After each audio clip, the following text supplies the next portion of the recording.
Now available in paperback and e-readers, Isis, Samurai Goddess. The goddess next door takes on kung fu killers in this action-packed martial arts Isis series adventure. Get Isis, Samurai Goddess in paperback and e-readers today. I was reading some of the responses on social media to my blog about this Black Lightning television show that's coming on the CW, and I don't know what's more troubling, the way this Black Lightning show is being presented to comic fans, or the way that these black comic fans pretty much responded to the statement that this Black Lightning character won't be a part of the mainstream DC universe.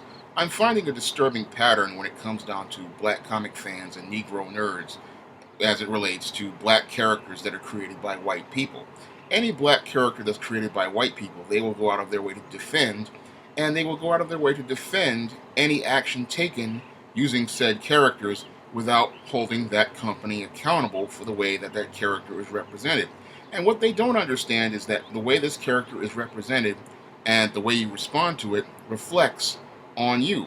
Because when I look at this Black Lightning character and the way he's being presented in the DC television universe, I see a slap in the face to black comic fans all across the country. And the reason why I see a slap in the face to black comic fans is because when it comes down to this Black Lightning character, the Berlanti Productions, they're saying that they have to pretty much put this character in a separate universe. And they say they have to do this for the first season because they want to see how the show does before they have him interact with the characters of the DC television universe, such as Arrow, The Flash, The Legends of Tomorrow, and Supergirl. And they say they have to do that because they want to see what the ratings are going to be like. However, I can go back to Supergirl Season 1, where they had Grant Gustin's Flash make an appearance on a Supergirl episode. And in that first season episode, you had the Flash, who was testing some equipment, run into Supergirl's Earth, and they teamed up to take on Silver Banshee and another female villain. I can't remember her right now. And that was considered one of the highest rated episodes of the Supergirl series when it was on CBS. In fact, it was the second highest rated episode of Supergirl on CBS. So their argument about Black Lightning not being able to interact with the heroes of the DC television universe, that really does not wash with me, because here we have a clear, definitive, proven concept that shows us when two superheroes interact with each other on a television show, that it leads to high ratings. So this whole Black Lightning needs to be on a separate Earth, that really stinks of some racism as I see it.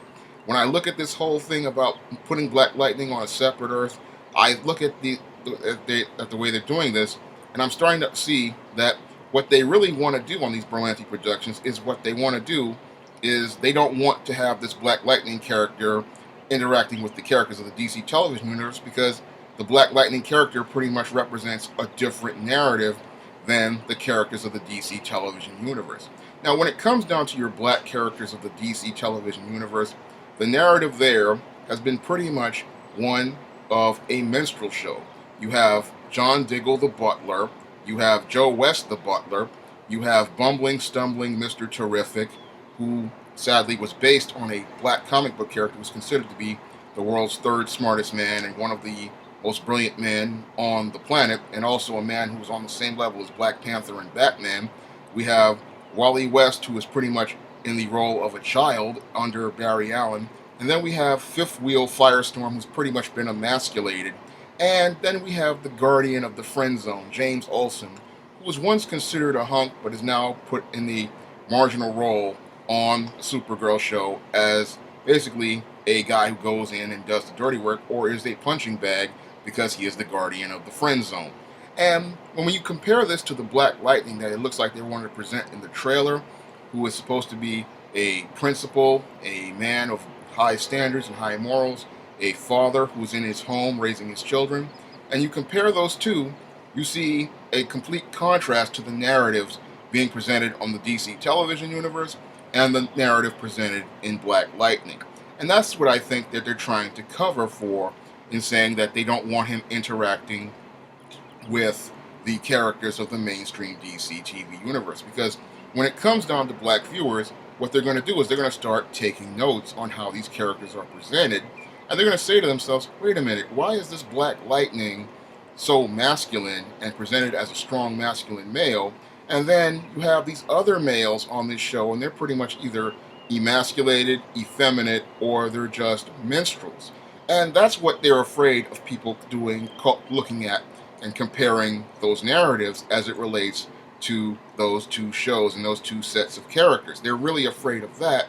And that's one of the reasons I believe they don't want people interacting on this DC television universe. They don't want Black Lightning interacting with those heroes for that core reason. And the other reason they don't want Black Lightning interacting with the characters in the DC television universe is that they don't want you to see a black man on the same level as Oliver Queen and Barry Allen and the white males in the DC television universe. They don't want you to see that because that makes some of these people in Warner Brothers uncomfortable about themselves, especially a lot of the white males. They become uncomfortable about the whole idea of a black man being on the same level as white men. They don't like that idea, so Black Lightning has to be on a separate Earth. They'll tell you that it's about the show having to see where it goes in the first season, but as a guy who has studied television for over 25 years, I can tell you this about television. If you don't do it in the first season, it's not going to get done. The first season is where you make your first impression on people. If your first season isn't strong, you're not going to get a second season.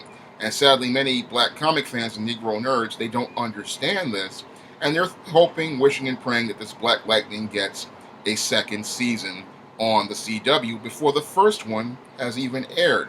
And that's really dysfunctional when you think about it, because you're hedging your bets on something that may not be a possibility. Because when it comes down to television, again, if you don't have that strong first season, people don't have an incentive to renew you for a second season.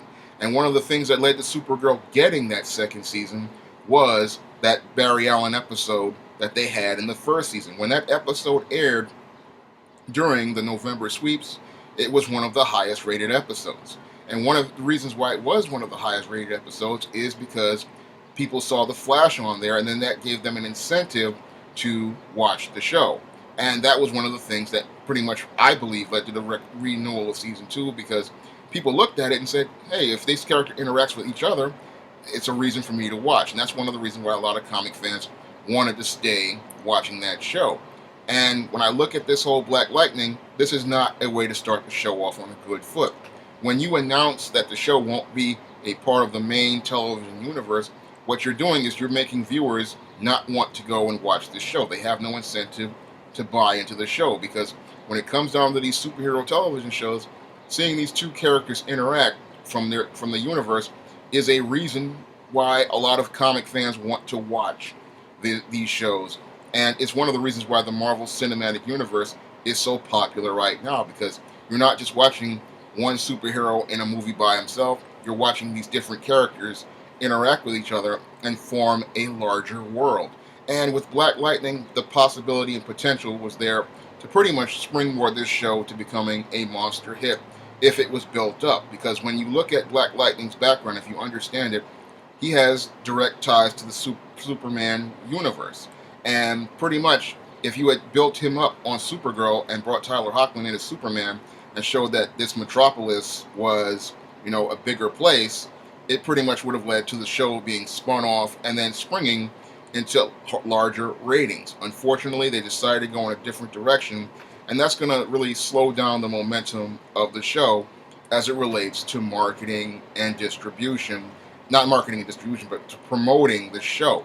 It's hard to sell a show when it's all by itself, but when you have other shows tied to it, it gives you a nice springboard, and it gives you a captive audience that wants to transition into it. So that has been pretty much lost, and these people at Warner Brothers, the CW, don't understand what they're doing. And then sometimes I believe that it's like passive-aggressive, passive in that they're giving you a Black Lightning show, and then aggressive in the way that they market it.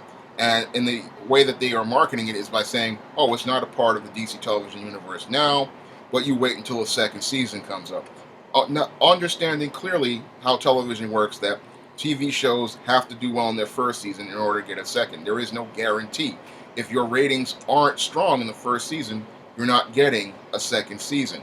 And when it comes down to television shows like your Black Lightning, it's a mid-season replacement. So if it's a mid-season replacement, there is no guarantee that this show is going to get a second season, and there's no real guarantee that it's going to be able to interact with those characters, going to interact with him, because what people don't know is that when you're on mid-season, that is one of the toughest periods to be in, because when you're on the fall schedule, you have a better chance of building an audience than you would in the mid-season, because when it comes down to mid-season shows, it's often a tougher challenge to build an audience, because the audience pretty much has settled into their habits.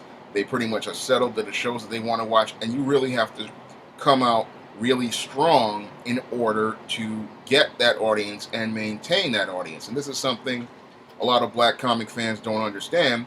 They're going into it thinking, hoping, wishing, and praying that this show gets a second season, not understanding if you don't have the strong first one, it's just not going to happen.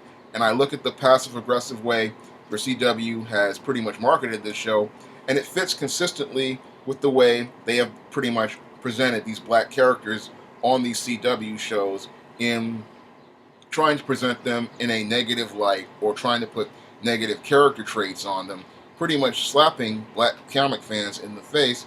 Unfortunately, many Black comic fans are sadly spellbound about these DC Comics characters or these Marvel Comics characters, because they believe if this Black character is associated with white people, that any representation of them means attention for them, not understanding that there's positive attention and there's negative attention.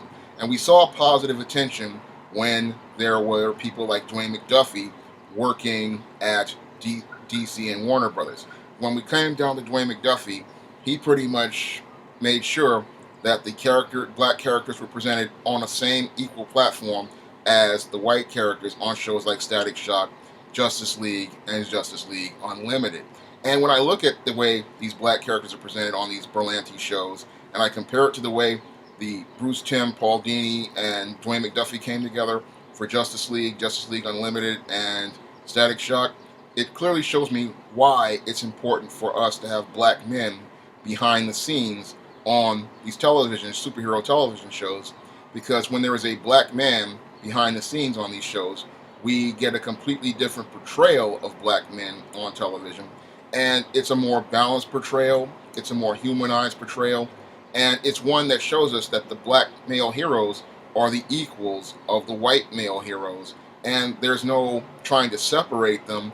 It's just about heroes going out and doing good and fighting crime, and that's what leads to people enjoying an entertaining show. When it comes down to shows like Justice League Unlimited, and Static Shock, the reason why they are classics in the eyes of comic fans of all races is because there was no agenda to try to degrade any of the characters. It was about making sure that the characters were true to themselves, true to the source material, and presenting the best image of heroes possible. If you like this channel, you can pretty much donate to it by clicking to the link to the Patreon in the description box. And if you want to try out some of my SJS Direct titles, such as the ISIS series, the E-Steam series, or the Temptation of John Haynes, you may do so by clicking the link to the Amazon.com in the description box. That's all I have to say for this video. You can comment, rate, and subscribe. Now available in paperback and e-readers, E-Steam, Little Girl Lost. The devilish diva helps a lost little girl find her way home in this devilishly funny E-Steam series adventure.